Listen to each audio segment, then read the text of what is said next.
Hello and welcome to another Looney Tunes review video. If you are new to the channel, make sure you subscribe to follow my journey to review all 1000 classic Looney Tunes shorts and give this video a like as well.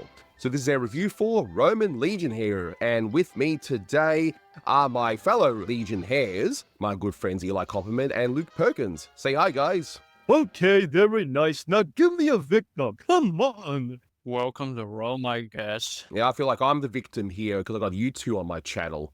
No, jokes aside, it's good to be back here, Anthony, on this lovely 70th anniversary cartoon all the way back in 1955. Just a few bits of info to get underway. So as mentioned, this is a review for Roman Legion-Hare, released on the 12th of November 1955. It's the 754th of the series, and it's directed by Friz Freleng. You can find this beautiful restoration on the Looney Tunes Golden Collection Volume 4 DVD set. A HD version is lurking about. Hopefully it'll make its way on a collector's vault volume or something like that, because hey, it's a classic, it's already mastered in HD, it's bound to make its way on disc at some point.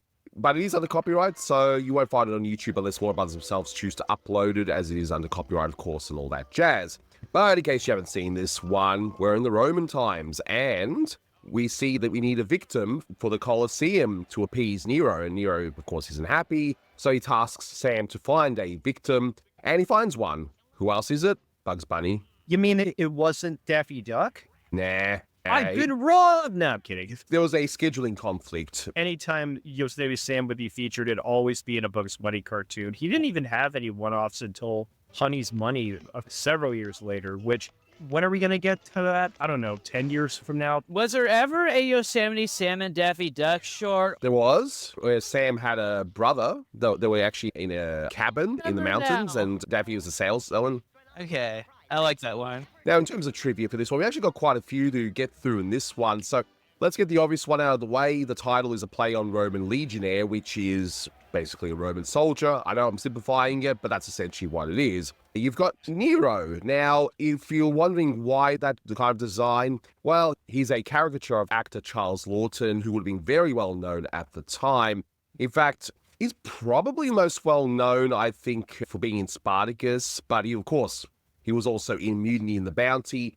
And whenever Charles Lawton would be parodied the majority of the time, it'd be from his role in Mutiny and the Bounty. But here he plays Nero. And Charles Lawton had actually played him in the 1932 film The Sign of the Cross, but the mannerisms you see here is more related to his role as King Henry VIII in Young Bess, which is a film that came out roughly around the time this would have almost gone into production. So a few different sources there, but with Nero, I mean, he was an emperor of Rome, and he's probably one of the most famous one because of the whole saying, Nero fiddled while Rome burned. And I'll go through that later on once we get to the fiddle part at the very end. But I will say the one thing that makes the short a 0 out of 10, though, is the fact that they've got Nero at the Colosseum when the Colosseum was built after Nero. It's like, boo, nah, unwatchable. You couldn't even get a proper historian on this one? Come on, guys. It's interesting in terms of how people in animation have depicted Emperor Nero. Let's be real here. They always get it right when they depicted him as a conniving madman. This cartoon, they more so depict him as a little lazy, but also very tyrannical in some degree. But obviously, they're saving the actual insanity for Sam and the Lions. We'll get to that later. Exactly. And generally speaking, whenever a Roman emperor is needed in these things, it's either going to be one of two. It's either going to be Caesar or Nero. It's like they're the two big names that the majority of people know when it comes to Roman emperors. Obviously, there's been heaps more emperors, but those are the big two that's often used. But we're not here to discuss Roman history. I mean, there's plenty of other channels for that. Otherwise, we'd be here forever. I apologize if I'm going to disappoint you guys in that regard. But if you look at the actual title cards, you can see the name Friz Freleng, which you might say, big whoop, he's directed cartoons for a while. But no.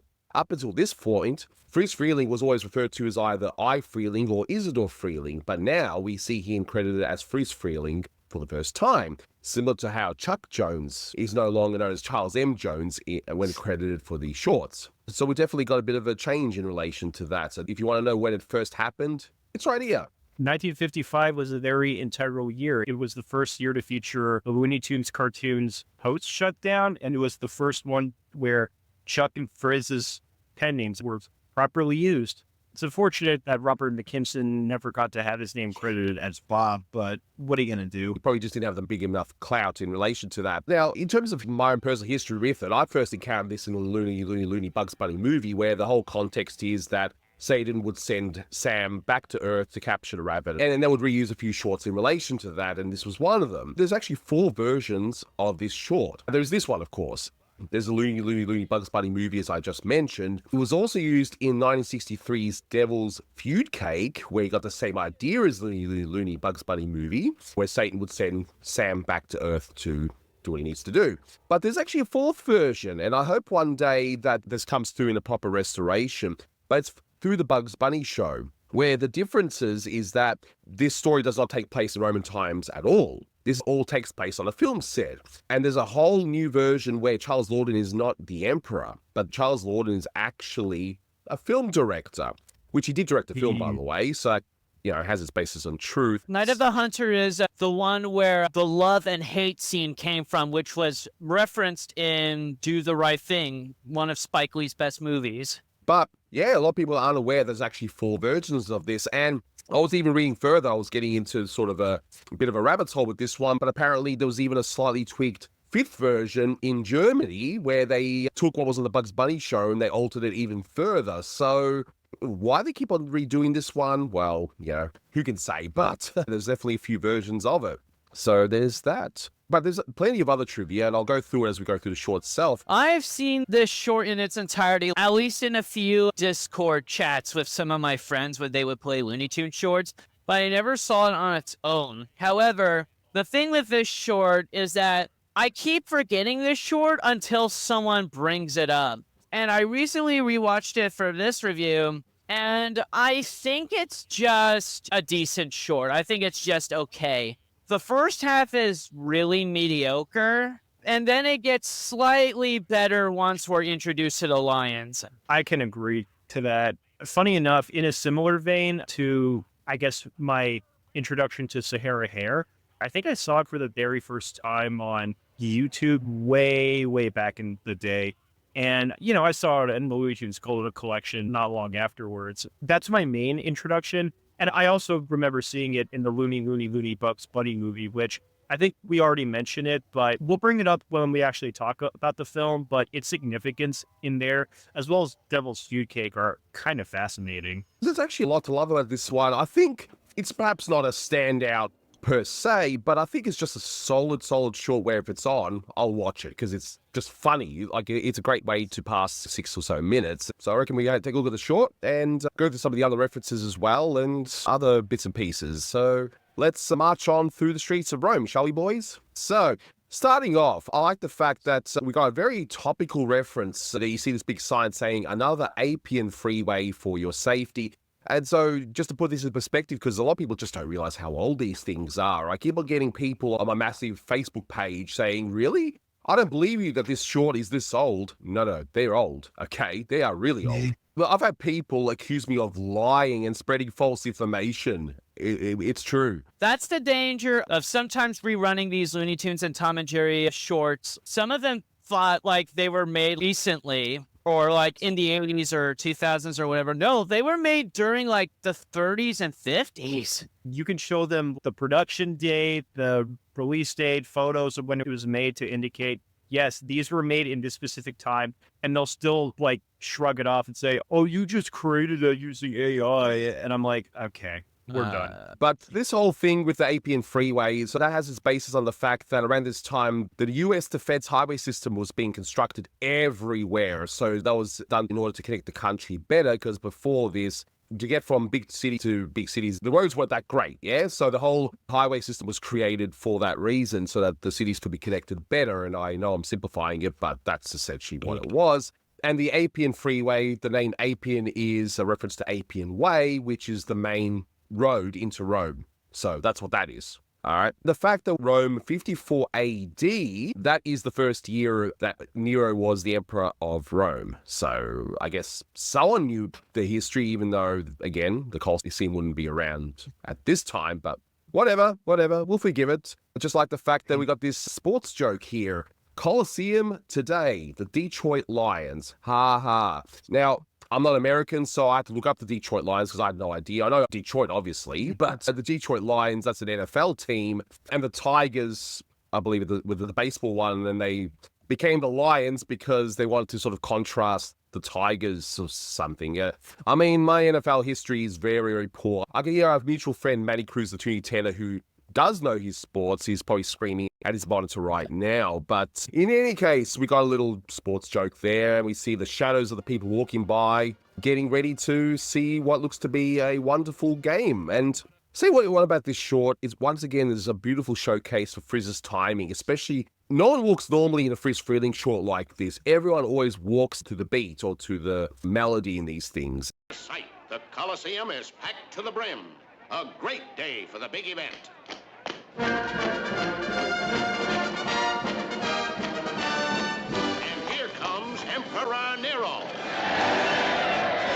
And as everyone marches in, I like the added visual here at the very end of the chariot for Nero, where that looks like it's the back of a 1954 Coupe de Ville. So it's like one of those extra fancy cars, you know? I guess he's got to have the fanciest model chariot, doesn't he, right? We hear Nero, voiced wonderfully by Mel Blanc here. I always love his rendition of Nero here, but he's talking about needing the next victim. But one of the poor soldiers says, oh, there's no more victims. And Nero is none too pleased. Okay, give me the victim. Give me the victim. Come on. But, sire, we're all out of victims. Out of victims? Captain of the gods! So I just love the animation of him just acting like a child giving off a tantrum here. Based on the movement, that was Virgil Ross. Mainly in terms of the solid rotation of the body and the very precise acting. I have to say, if you're going to set up a coliseum for the day, why would you not have victims all set and ready to be massacred? Well, Sam is not particularly good at his job, I suppose. Well, I don't Really know. not. Or maybe he was too good at his job and it has its own unique set of problems in trying to find another victim. So there's that too, I could be guess. true. Get me a victim right away, or you'll be the victim.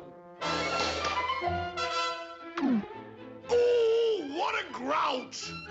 So Nero orders Sam to go and get another victim, and Sam obviously isn't too happy. Now, one way, because of the whole budget crunch in these Looney Tunes shorts from the 50s onwards, is how do you animate a whole group of soldiers and keep the costs down?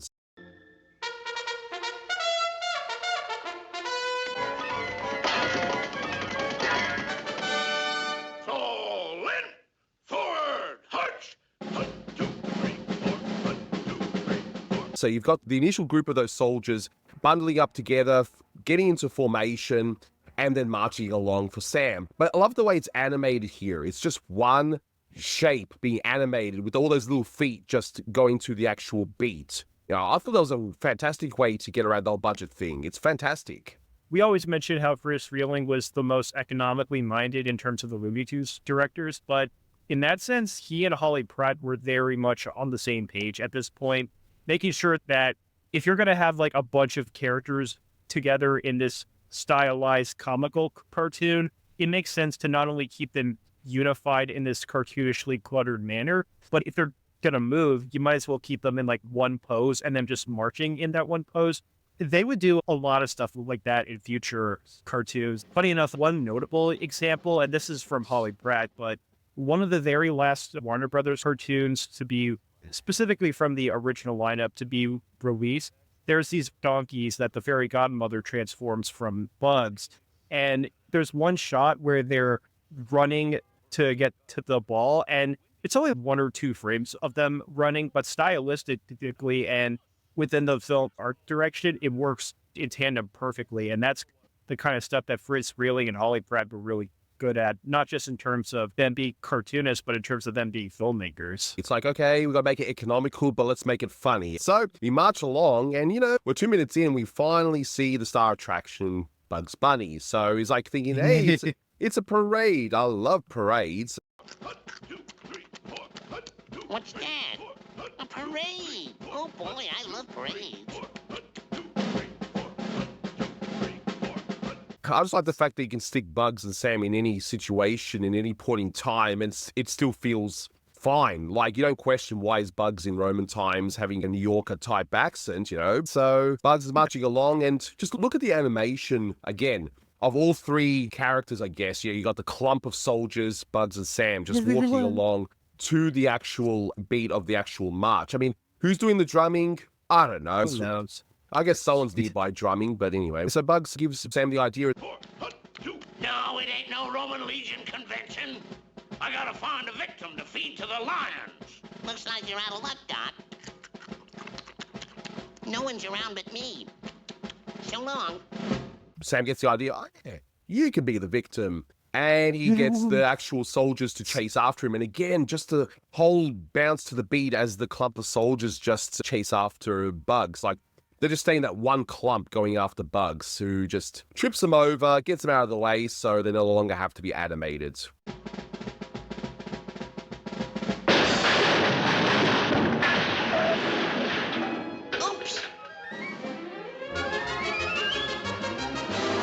Right now, like we were mentioning this film's inclusion in the Looney Bugs Bunny movie. So one interesting fact from that film I do remember, and I haven't even seen the film in a long time, but the scene where Bugs is asking Sam what's going on, and Sam tells him that he needs to find a victim to feed to lions, and Bugs tells him, "Oh, sorry, you're out of luck." That bit specifically was edited out for the movie, and I totally get why. Within the context of that film, Sam is trying to capture Bugs so he can replace him in hell. What's that? A parade! Oh boy, I love parades. They needed to focus on the fact that it's only about Sam going after Bugs, and that's it. It's nothing to do with Nero or whatever. It's just that, and that makes total sense. So we get to a bit which was almost taken from Legion-Hare, just at least part of it anyway. The whole idea where in Legion-Hare you have Sam going yeah to the actual camel, right? You know, I said giddy up, right? You kind of sort of get a little gag here with that. So you got the chariot and this beautifully designed box horse. I've always loved the design of this horse ever since I was little, seeing that one. I like the look of that horse. It's lovingly stylized. It works with the retro Roman-inspired look that they were going for. Get, mule, yeah, mule.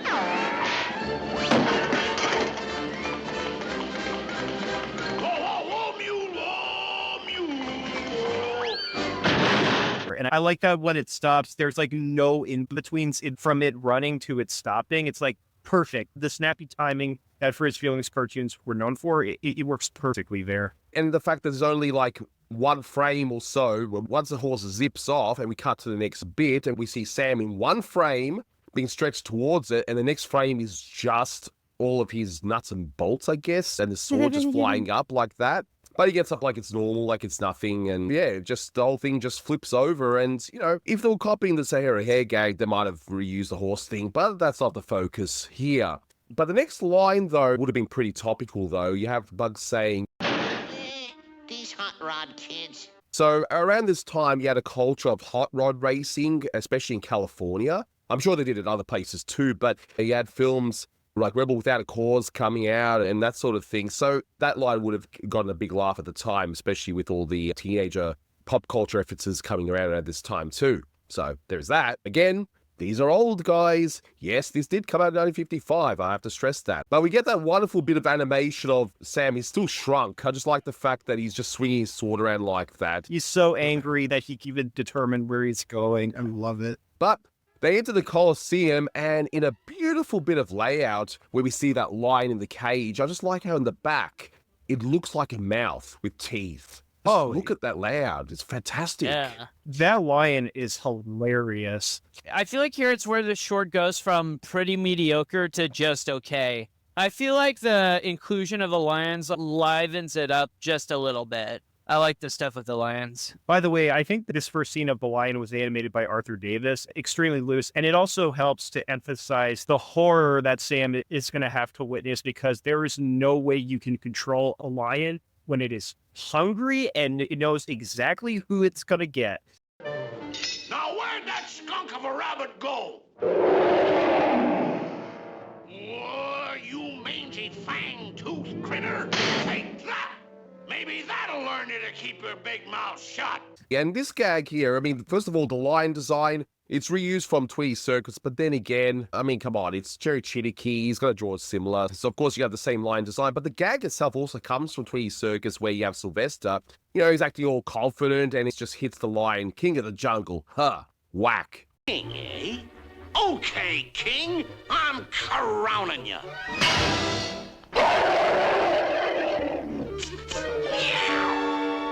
But then later on, the line's released, and he's just like, you know, the whole shut up. The voice just trails off like Mel Blanc does. That fur-bearing varmint's around here somewhere. How many times do I have to tell you to shut up? I love that bit. That actually might be my favorite moment in the entire film. I'm not even kidding. Mel Blanc's delivery and Friz Freeling's effective timing just makes it hilarious. I love the trope of this confident character is beating up that one character the first time, and then the second time the cage is already open, and he's still trying to beat him, but then you get the slow realization. I know Tex Avery did that bit in the Ventriloquist Cat, but I'm also reminded of the Tom and Jerry short from 1955, same year, Smarty Cat, where it's Butch Reeves going, bow, bow, wow, wow, bow, wow, wow, wow. Coincidence? Yes. I guess so. Bow wow, bow, bow wow, bow wow, bow wow, bow wow, bow. But here's the thing, though. Here we don't really see the carnage. It all happens off screen. So when Sam realizes, oh crap, the actual gate is open, and you know he gets away from the lion, we see in the next shot how he just gets pulled back into the other room, mauled, and then just put back nicely. I just love that one bit. But did you guys notice the animation error or the coloring error where you don't see the rug colored in one shot, but then as soon as we cut to the close part, the rug is actually colored this time? Did you guys notice that? No, I'd never noticed that before. But then again, considering that these cartoons were never meant to be shown more than once, at least initially, and even people who might notice it later, it's not that big of a deal. It was probably just a coloring processing error. It was interesting. It's just an observation. I mean, it doesn't make the short 0 out of 10. I mean, the Colosseum bit does, but not this bit. But, you know, I just thought it was interesting. Even as a kid, I actually did notice that Matt was not colored in one shot, but then when you go close up, it's colored. But yeah, Freely is the master of off-screen action, and it's done so effectively here, especially when you see the aftermath of Sam just looking all woozy after being mauled by this lion. Just the face. But again, we get some Friz Freeling running to music again, you know, going up the stairs, then down the stairs, into the next room where we see all these sleeping lions. So this is the bit that I think most people remember when it comes to this short. Would you agree? Just the whole idea of walking through these sleeping lions, trying not to wake them up, and, well... I mean, in fairness, if you woke up randomly one day in a lion's den, you could be royally screwed.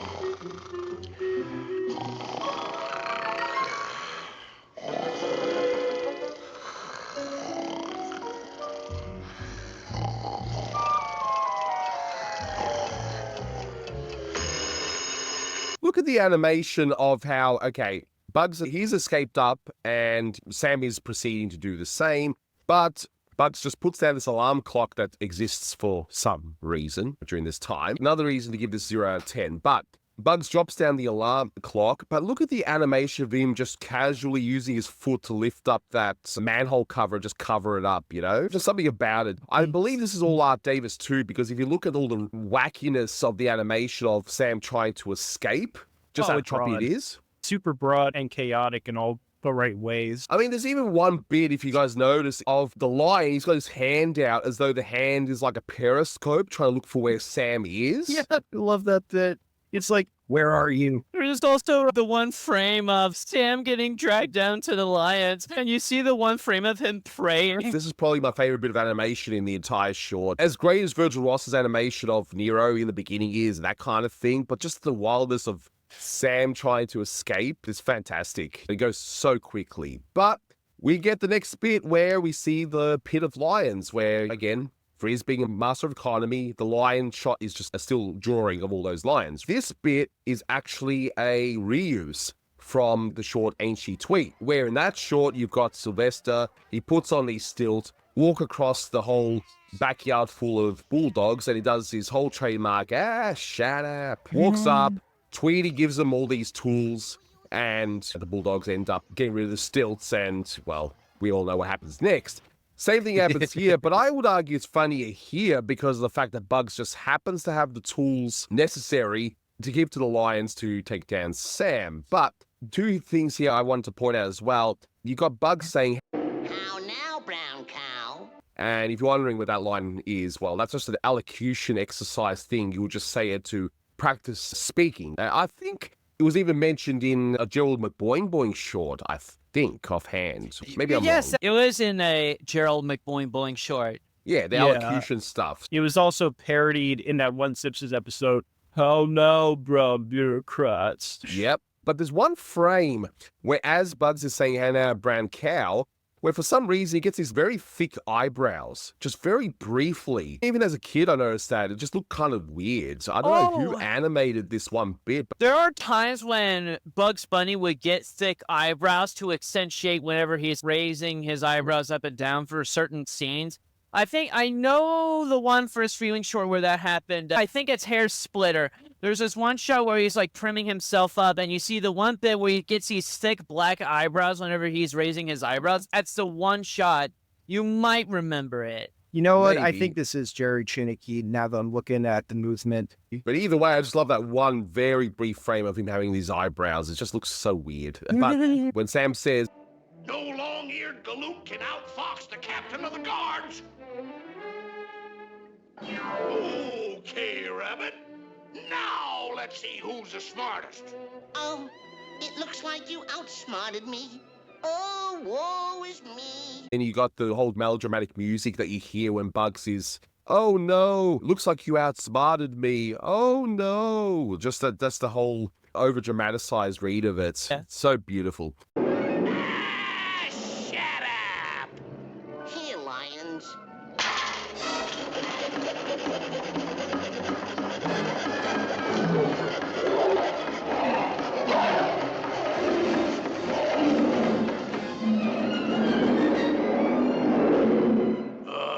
Hates rabbits. And now we get towards the end because, you know, we obviously had a story and the whole reason for Sam even chasing after Bugs here. And Bugs ends up going into the Coliseum proper where Sam locks him behind, runs up to Nero, and we can begin our little game by releasing those lions. There's your victim, your Nero ship. Release the lions!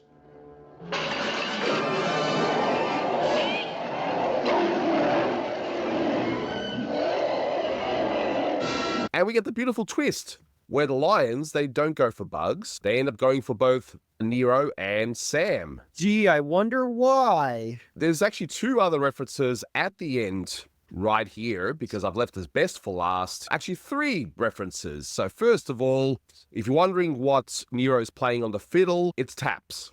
Okay? So in case everyone was wondering what the song is actually called, the whole thing about Nero playing a fiddle while Rome burned, that's more or less a legend, and it was mentioned in Shakespeare's play Henry IV, but the origin is sort of all over the place in relation to the whole Nero fiddle while Rome burned, but it's just something that stayed in popular culture for so long that pretty much whenever you see a reference to Nero, well, you're going to always see a fiddle and you're going to see something to do with Rome burning. And finally, the whole thing about Bugs saying, Well, like the Romans always say, e pluribus uranium. you know what the Romans say?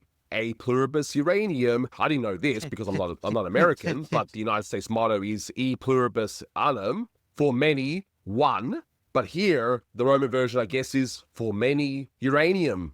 I mean, 1955. We're in the atomic age, so of course it's going to reference uranium, right? And funny enough, that specific moment, so I do not know the reason why. I'm sure someone who might know more, definitely feel free to mention this in the comments, but anytime this short would play on Cartoon Network, that specific moment of Bugs saying that was actually cut out.